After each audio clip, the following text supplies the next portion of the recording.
Warto sobie zapamiętać, że odchudzanie to bardziej projekt długoterminowy niż wyścig z kilogramami, czyli proces ten powinien polegać na wprowadzeniu szeregu nawet małych, ale za to trwałych zmian. Dopiero wtedy taki proces kończy się sukcesem, czyli zrzuceniem zbędnych kilogramów bez ryzyka efektu jojo. Podam więc Państwu plan w 13 krokach, których zrealizowanie pomoże skutecznie schudnąć. Zanim przejdę do sedna, to na wstępie chcę powiedzieć, że aby schudnąć, to poza stosowaniem diety o obniżonej kaloryczności, warto podjąć się dodatkowych działań, które na przykład odblokują lub usprawnią pewne procesy metaboliczne w naszym ciele, które wspomogą cały proces odchudzania. Oczywiście deficyt kaloryczny jest potrzebny. Niemniej w jego osiągnięciu, jak również w uzyskaniu dodatkowych efektów pomoże wprowadzenie zmian, które na przykład uregulują gospodarkę hormonalną, w tym m.in. wpłyną na odczuwanie sytości i głodu. Pierwszy krok jest oparty na tzw. insulinowej teorii otyłości. Otóż zakłada ona, że jednym z czynników, który sprawia, że tyjemy lub że trudno nam zgubić dodatkowe kilogramy, jest uwalnianie zbyt dużych ilości insuliny. Tu tylko przypomnę, że insulina to hormon wydzielany po posiłku, którego głównym zadaniem jest obniżenie stężenia cukru we krwi. Jednakże poza tą aktywnością insulina wykazuje jeszcze inne efekty fizjologiczne. W kontekście odchudzania należy wiedzieć o tym, że insulina usprawnia transport kwasów tłuszczowych do komórek tkanki tłuszczowej, a dodatkowo hamuje ona lipolizę, czyli proces polegający na rozkładzie tłuszczu w naszym ciele. W efekcie nadmierne ilości insuliny powodują wzrost poziomu tkanki tłuszczowej i utrudniają jej spalanie. Dlatego też, żeby usprawnić proces odchudzania na poziomie komórkowym, warto jest zadbać o to, aby insulina nie była uwalniana w dużych ilościach, czyli należy ograniczyć jej wydzielanie. Jednym z najważniejszych bodźców powodujących znaczący wzrost poziomu insuliny we krwi jest spożywanie dużych ilości węglowodanów. Jednak tu od razu chciałbym zaznaczyć, że to nie jest tak, że to tylko węglowodany tłuczą. Warto mieć świadomość, że również białko pobudza komórki beta-trzustki do wydzielania insuliny i efekt ten nieraz jest zbliżony do tego, jaki wywołują węglowodany. Przy czym, tak jak wielokrotnie wspominałem, węglowodany węglowodanom nierówne i największy udział w wydzielaniu insuliny mają cukry proste i węglowodany dostarczane bez obecności błonnika. Jako ciekawostkę powiem, że eksperci przeprowadzili badanie, w którym uczestników doświadczenia podzielili na dwie grupy, które stosowały albo dietę o ograniczonej ilości węglowodanów, albo dietę niskotłuszczową o wyższej zawartości węglowodanów. Przy czym ważne jest to, że obie diety miały taką samą kaloryczność. I okazało się, że u osób na diecie o mniejszej zawartości węglowodanów doszło do obniżenia poziomu insuliny aż o 50%, zaś u osób praktykujących dietę niskotłuszczową spadek ten był o ponad połowę niższy, bo wyniósł 19%. Z tych pewnych zawiłości fizjologicznych można wyciągnąć cenną wskazówkę.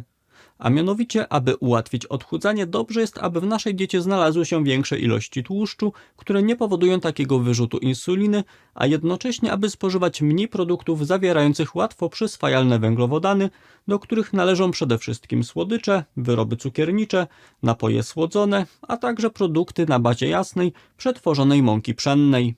Teraz chciałbym już przejść do drugiego kroku, który będzie nieco w opozycji do tego, o czym ostatnio się mówi i co wręcz stało się modne. A mianowicie w ułatwieniu odchudzania może pomóc spożywanie śniadań. Przy czym nie mam tu na myśli tego, że od razu po wstaniu z łóżka musimy biec do kuchni i robić sobie śniadanie.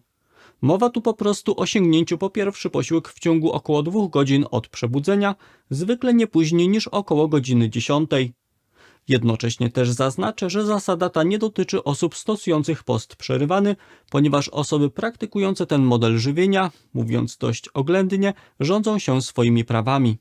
Jeśli chodzi o literaturę fachową, to jedno z obszernych opracowań naukowych z 2020 roku, które swoim zasięgiem objęło 45 badań obserwacyjnych, pokazało wprost, że pomijanie śniadań zwiększa ryzyko nadwagi i otyłości. Mówiąc konkretnie, ryzyko to jest wyższe nawet o 48%. Krótko teraz wyjaśnię, jakie mechanizmy odpowiadają za taki stan rzeczy. Otóż przede wszystkim sprowadza się to do regulacji naszego apetytu. Warto bowiem wiedzieć, że pominięcie śniadania sprawia, że po nocnym odpoczynku dochodzi do istotnego obniżenia stężenia cukru we krwi. To z kolei pobudza ośrodek głodu zlokalizowany w mózgu, co skutkuje tym, że w ciągu dnia odczuwamy potrzebę sięgania po większej ilości pokarmu, w tym bardzo często tego o wysokiej zawartości łatwo przyswajalnych węglowodanów, co dalej sprzyja rozwojowi nadwagi. Poza tym badacze zauważyli, że spożycie śniadania, w tym szczególnie śniadania bogatego w białko, powoduje wzrost stężenia dopamin w mózgu, czyli neuroprzekaźnika, który pośredniczy w odczuwaniu przyjemności i którego to niski poziom może stymulować głód. Tu dodam, że u osób z nadwagą i otyłością obserwujemy zwykle obniżone stężenie dopaminy. Na podstawie tego, o czym przed chwilą powiedziałem, eksperci uważają, że spożywanie porannego posiłku poprzez wzrost poziomu dopaminy może być dobrą strategią w tłumieniu łaknienia, co oczywiście sprzyja procesowi odchudzania. Ponadto literatura fachowa pokazuje, że pomijanie śniadań wiąże się też z większym wzrostem uwalniania insuliny po spożyciu lunchu czy obiadu. A jak przed chwilą wykazałem, wysoki poziom insuliny sprzyja odkładaniu się tkanki tłuszczowej, co utrudnia nam odchudzanie. Biorąc pod uwagę te wszystkie dane, uważam, że jeśli chcą Państwo zgubić zbędne kilogramy, a jednocześnie pomijają Państwo śniadania, a nie są na poście przerywanym, to warto rozważyć to, aby jednak z nich nie rezygnować i to nawet od czasu do czasu. Jednocześnie nie mówię, że jest to cudowny klucz do odchudzania i jeśli tylko zaczniemy jeść śniadania, to waga sama poleci w dół. Jednak jak wykazałem, za sprawą pewnych procesów fizjologicznych, jedzenie śniadań może nam ułatwić to zadanie. Do czynników żywieniowych, które usprawnią odchudzanie, zaliczam też włączenie do diety produktów bogatych w błonnik pokarmowy, czyli grupę węglowodanów, które nie ulegają strawieniu w przewodzie pokarmowym. Przeprowadzone badania jednoznacznie dowodzą, że dieta obfitująca w błonnik sprzyja zrzuceniu zbędnych kilogramów i to niezależnie od kaloryczności naszego jadłospisu. Dzieje się tak dlatego, że błonnik wykazuje różne efekty fizjologiczne, które wspomagają proces odchudzania.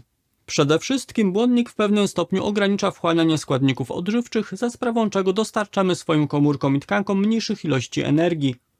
Do tego błonnik pochłania wodę w przewodzie pokarmowym, a pęczniejąc zwiększa swoją objętość w żołądku i jelitach, co prowadzi do pojawienia się uczucia sytości.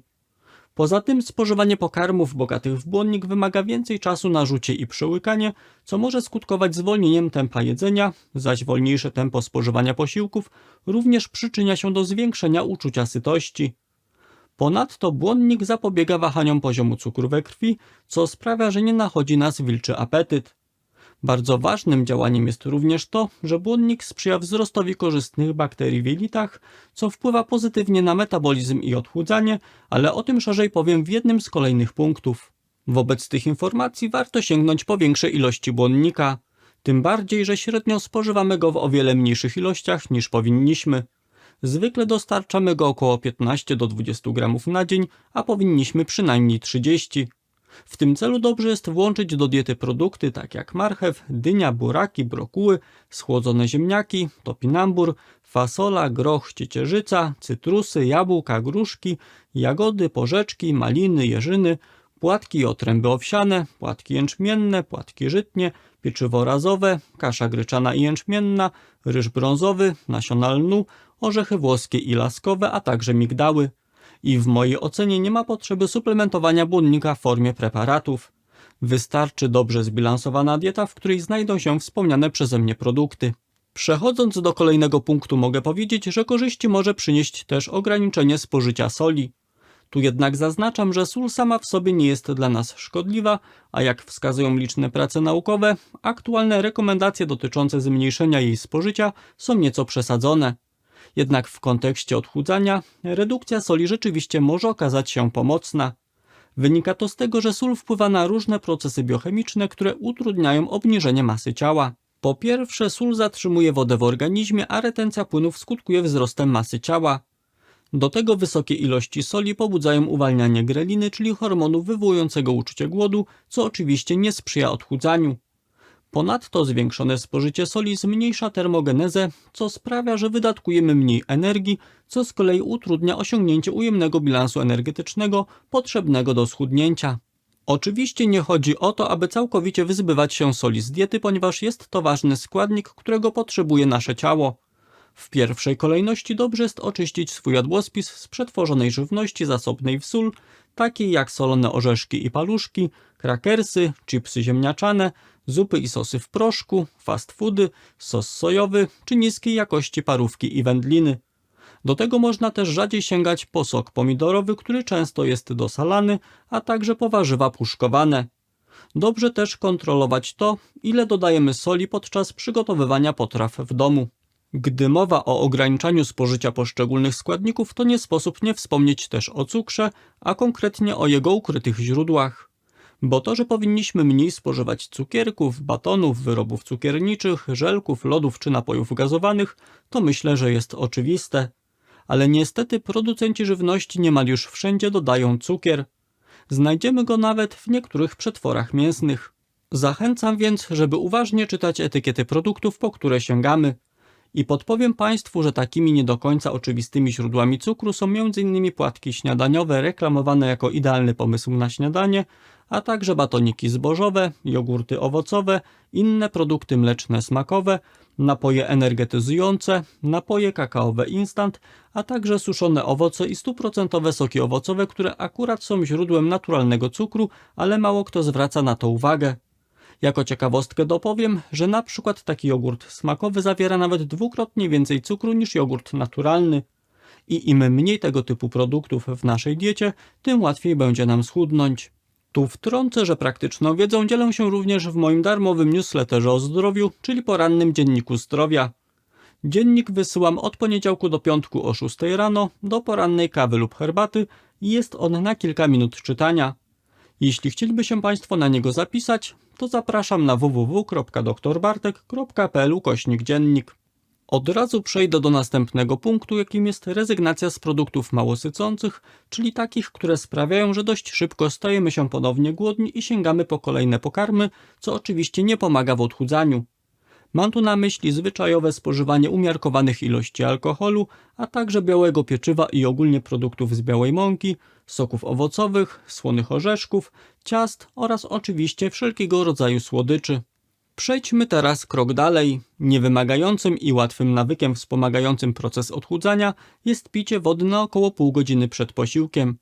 W literaturze fachowej znajdziemy szereg badań, które pokazują, że sięgnięcie po około 2 szklanki wody skutkuje istotnie mniejszym spożyciem energii w najbliższym posiłku. I na podstawie tych obserwacji badacze uważają, że spożywanie wody przed posiłkiem może być skuteczną strategią w uregulowaniu masy ciała. Gdy z kolei jesteśmy już po posiłku, to zamiast na przykład na drzemkę, to warto udać się na spacer. I tu nawiązuję do pierwszego punktu z dzisiejszego filmu. A mianowicie spożycie posiłku skutkuje wzrostem stężenia glukozy we krwi, co wyzwala wyrzut insuliny, której nadmiar sprzyja tyciu. Z kolei, jak udowodnili badacze, udanie się na spacer tuż po posiłku hamuje gwałtowny wzrost stężenia glukozy we krwi i tym samym tłumi uwalnianie dużych ilości insuliny, a tym samym ogranicza odkładanie się tłuszczu. Czyli jest to jeden ze sposobów, które wspomagają odchudzanie. Teraz chciałbym płynnie przejść do kolejnego punktu, czyli aktywności fizycznej. Oczywiście nie jest odkryciem, że im więcej się ruszamy, tym więcej spalamy kalorii, co ułatwia osiągnięcie ujemnego bilansu kalorycznego i zrzucenie zbędnych kilogramów. Ale tu chciałbym powiedzieć o tak zwanej spontanicznej aktywności. Jak sama nazwa wskazuje, jest to szereg różnych form aktywności, które jednocześnie nie mają związku z zaplanowanym treningiem. Chodzi tu o to, że nawet pozornie mało istotne codzienne czynności mogą wspomóc odchudzanie. Czyli nie trzeba ćwiczyć na siłowni, jeździć na rowerze czy biegać, aby poprzez ruch przyspieszyć utratę masy ciała.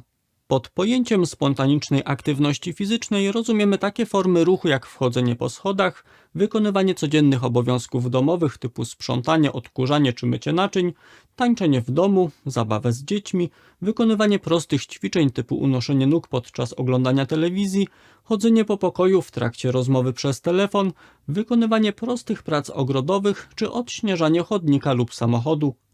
Znaczenie mają nawet takie aktywności jak wiercenie się na krześle, intensywna gestykulacja, używanie piłki do siedzenia czy stanie w trakcie pracy. Warto mieć świadomość, że włączenie jak największej ilości takich prostych form aktywności fizycznej do codziennego życia sprzyja spaleniu kalorii i wspomaga odchudzanie. Następny krok, który warto podjąć w trakcie odchudzania, może być dla niektórych z Państwa dość zaskakujący, bo mam tu na myśli zadbanie o swoje jelita, a konkretnie o mikrobiotę jelit, czyli bakterie zamieszkujące przewód pokarmowy. Mam wrażenie, że dopiero w ostatnich latach zaczęło się mówić trochę więcej o znaczeniu bakterii zasiedlających jelita w kontekście naszego zdrowia. Ale nie dziwię się temu, bo sami naukowcy dopiero od stosunkowo niedawna zagłębiają się w ten temat. Nie chcę Państwa przytłaczać trudnymi pojęciami i skomplikowanymi procesami zachodzącymi w ciele pod wpływem aktywności bakterii, ale prostymi słowami krótko wyjaśnię, jak to się dzieje, że dobre bakterie wspomagają odchudzanie, zaś te złe utrudniają ten proces. Dla przykładu, niepożądane bakterie usprawniają pewne procesy trawienne, w tym szczególnie biorą udział w metabolizowaniu węglowodanów niestrawnych, które dla naszych enzymów trawiennych są niedostępne. To sprawia, że pozyskujemy więcej energii ze spożytej przez nas żywności, co utrudnia uzyskanie deficytu kalorycznego potrzebnego do schudnięcia. Poza tym zmieniona mikrobiota jelit promuje produkcję tłuszczu i jego magazynowanie w ciele, co również blokuje odchudzanie. Ciekawe jest również to, że z kolei dobre bakterie, takie jak Bifidobacterium i Lactobacillus, produkują mleczan, czyli substancję, która poprzez pewne szlaki biochemiczne przedłuża sytość po posiłku.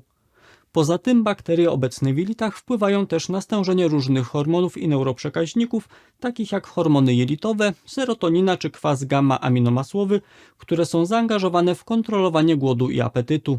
Takich mechanizmów mógłbym wymieniać jeszcze więcej, ale to, co jest kluczowe, to to, aby sprawić, że w naszych jelitach zostanie zachowana równowaga pomiędzy różnymi gatunkami bakterii. Na moim kanale znajdą Państwo wiele filmów, w których mówię, co jeść oraz czego unikać, aby poprawić mikrobiotę jelit. Materiały o tej tematyce opublikowałem m.in. 1 września 2022 roku i 19 listopada w roku ubiegłym, czyli 2023. Myślę, że praktyczną informacją będzie również to, że aby skutecznie schudnąć, to warto zadbać o wysoką jakość snu. Przeprowadzone badania pokazały, że np. osoby, które śpią zbyt krótko, mają większe ryzyko rozwoju otyłości aż o 45%. Jest to spowodowane m.in. tym, że niedobór czy niska jakość snu rozregulowuje naszą gospodarkę hormonalną, a konkretnie sprawia, że uwalniane są większe ilości greliny wpływającej na uczucie głodu i jednocześnie hamowane jest wydzielanie leptyny powodującej uczucie sytości.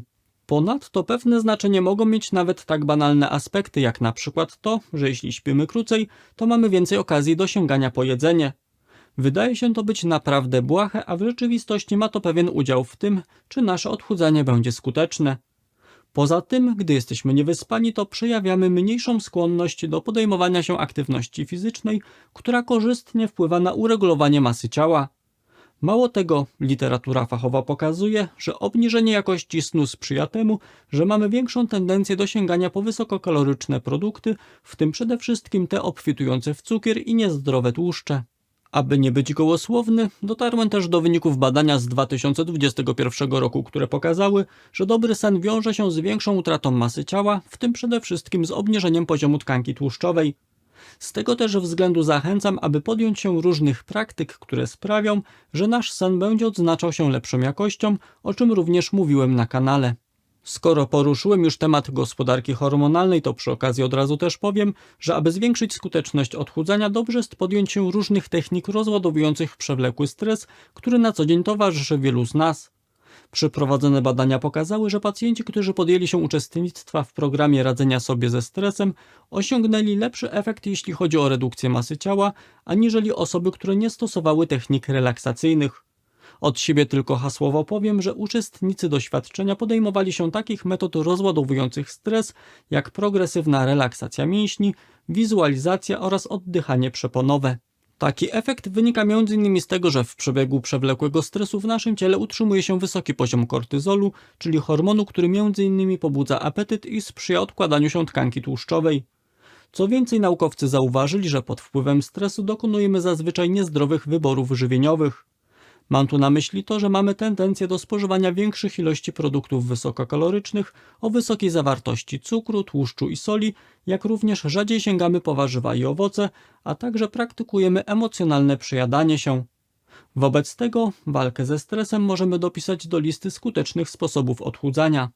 Na początku filmu wspomniałem, że odchudzanie to proces. Wymaga on nie tylko pewnego zaangażowania, ale również regularności. Wspominam o tym, ponieważ bardzo często jest tak, że na przykład w trakcie tygodnia trzymamy pewną dyscyplinę, a gdy nadchodzi weekend, to pozwalamy sobie na nieco więcej, odchodząc od wcześniejszych założeń. To skutkuje tym, że to, co udało nam się wypracować w dni powszednie, tracimy podczas weekendu. Nie są to zresztą tylko moje własne obserwacje, ale przeprowadzone badania pokazały, że u wielu osób będących na diecie odchudzającej masa ciała potrafi istotnie się wahać pomiędzy dniami powszednimi a weekendowymi. Wynika to głównie z tego, że odstępstwa w diecie skutkują nadmiernym spożyciem kalorii, co utrudnia utrzymanie ujemnego bilansu energetycznego. Poza tym takie odstępstwa i w konsekwencji brak zadowalających efektów z odchudzania może wpłynąć na naszą motywację i prowadzić do frustracji, co skutkuje zaniechaniem dalszych wysiłków. Do tego utrzymanie regularności bardzo pomaga w kształtowaniu trwałych i zdrowych nawyków żywieniowych. Podane przeze mnie wskazówki dotyczące redukcji masy ciała pomogą zarówno w przypadku, gdy stosują Państwo gotową dietę odchudzającą, jak również wtedy, gdy nie mają Państwo odgórnie zaplanowanych posiłków o ustalonej kaloryczności. Jednocześnie trzymam kciuki za wszystkie osoby, które podejmują się redukcji masy ciała, bo wiem, że momentami nie jest to łatwe. A korzystając ze sposobności, zachęcam do obejrzenia jeszcze programu, w którym opowiadam, które produkty sprawdzą się podczas stosowania diety odchudzającej. Aby się z nim zapoznać, wystarczy kliknąć na miniaturę, która pojawiła się na ekranie. A na dziś z mojej strony to wszystko. Dziękuję za uwagę i do zobaczenia w kolejnym odcinku.